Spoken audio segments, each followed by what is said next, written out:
I was holding Alexander, and the doctor peeked his head in and said, "Mama, you're sitting down, just be calm. I just want to let you know we found something. It looks like a tumor."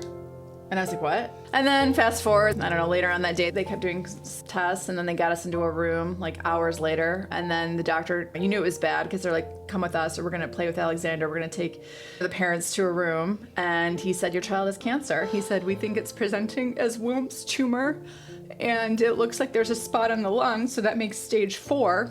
And so that's what it started. And I just remember falling to my knees and just like, what?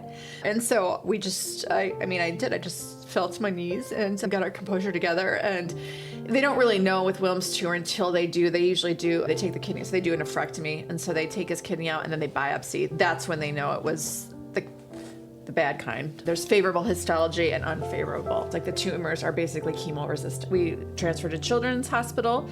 He did the surgery, and then we waited for the results. Okay. And then I remember 2 nurses coming in with I remember that our obstetrician was pregnant, so she came in and sat down, and I thought, this isn't good. And then she told us, well, we did the results, and it's unfavorable, which means, and then I lost it again. And then we started a treatment plan, and yeah, so then we start right away. Just like he had the nephrectomy, he healed a little bit from that, and it's like, okay, we're getting into chemo, we're doing this. And they took him into surgery and put a port in. That's what most kiddos have in their chest.